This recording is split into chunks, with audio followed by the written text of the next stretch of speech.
Hello, my name is Edward Sonino. OpenTED. I've got good news. There is a way to end the Israeli-Palestinian conflict. The Israeli-Palestinian conflict has been intractable for decades, as land for peace negotiations have failed repeatedly. Logic tells you that if you constantly use the same approach to solve a problem and constantly fail, it means your approach is flawed. And if your approach is flawed, most probably you have not correctly analyzed the problem and not identified its essence, its source. If the Israeli-Palestinian conflict were simply about land, negotiations would have succeeded by now. So, what is the real problem? History generally provides insight, and it needs to be carefully considered in the case of the Israeli-Palestinian conflict, and not just recent 20th century history. In fact, the Israelis and the Palestinians have a very long, intertwined, problematic history going back millennia. Everyone has heard of the tale of Samson and Delilah, but many people don't know that the story of Samson and Delilah comes from the Bible's Old Testament. Who was Samson?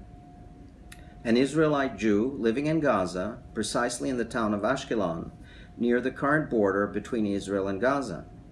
Who was Delilah? A pagan Palestinian woman Samson fell in love with, to the consternation of his parents. Why did their son have to fall in love with and want to marry a non-Jewish woman? Couldn't he fall in love with and marry a nice Jewish girl? Why a pagan Palestinian woman, since the Israelites and the Palestinians were enemies? No, Samson was adamant. He was in love with Delilah, and he would marry her. Does this situation sound familiar? Does it make you think of Romeo and Juliet and West Side Story?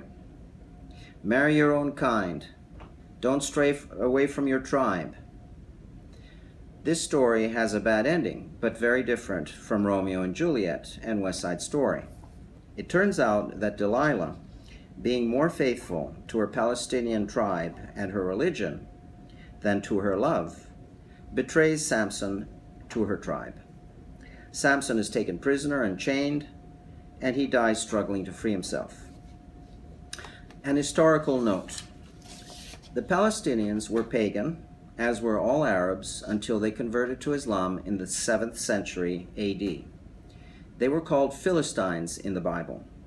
After the Romans conquered Israel around 100 BC, they Latinized the Philistine name, and later chased the Jews out of Israel in 80 AD subsequent to a revolt. At that point, the Romans renamed Israel as the province of Palestine, since the only remaining indigenous inhabitants were the Palestinians. To this day, the Palestinians call themselves Philistines, their original biblical Arab name. The point of this biblical story is that it indicates that the Jews and the Palestinians were actually historical enemies over 3,000 years ago. Why were they enemies? Simply because they had different religions, simply because of religious discrimination. You've also heard of the story of David and Goliath, of course, but not everyone knows that their story also comes from the Old Testament. Who is David? A young Jew in the Israelite army around 1,000 years before Christ, about 100 years after Samson and Delilah. Who was Goliath? A giant Palestinian warrior. They met in battle, and little David killed the giant Goliath with a slingshot. Why were they in battle? Because the Israelites and the Palestinians were enemies, due to religious discrimination, intolerance, and hatred. The Israelites were Jewish, the Palestinians were pagan. Today, the Palestinians are Muslim, and the Jews and the Palestinians are still enemies. Why? Again, because of religious discrimination.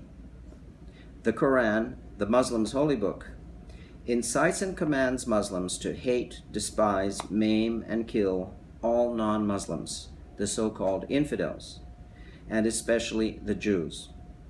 Meanwhile, religious Israeli Jews believe that their God has promised them the land of Israel for eternity to the exclusion of all other people, because that's written in the Old Testament. On the other hand, Religious Muslims believe that Jerusalem belongs to them, because according to the Quran, it's from there that Muhammad rose up to heaven to meet Allah. How did he get to Jerusalem? By flying there one night from Mecca on a magical flying horse named Al-Buraq. Why didn't Muhammad go straight up to heaven from Mecca, where he lived, instead of from Jerusalem? Because Muhammad claimed to be the last and most important prophet of the Bible, and rising to heaven from the ruins of the second Jewish temple in Jerusalem confirmed his connection to the Bible and its God, and also symbolized the triumph of Islam over Judaism and Christianity. The big problem is that the God of the Old Testament states that he only loves the Jews, his chosen people, while the God of the Quran states that he only loves Muslims and hates all non-Muslims, especially the Jews. How to overcome 3,000 years of enmity and conflicting holy books? There are various important considerations the parties should keep in mind. There has always been plenty of land for the Israelis and the Palestinians. There is plenty of land for two separate sovereign states. Without religious animosity and discrimination, they would happily live side by side in peace and prosperity.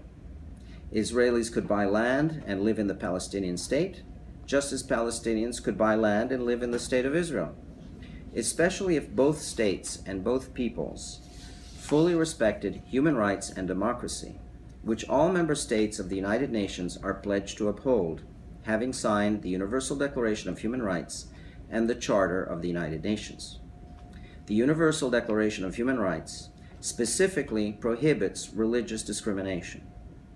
So, with logic and goodwill, and with a firm, full commitment to human rights, the Israeli-Palestinian conflict would finally end, since the problem is not land, but religious discrimination.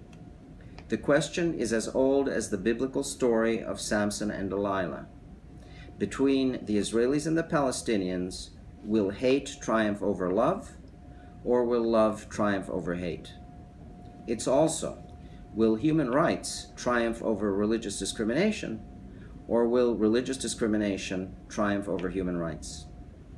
That's completely up to the Israelis and the Palestinians. 3,000 years of religious discrimination and conflict should be enough. Thanks for your attention.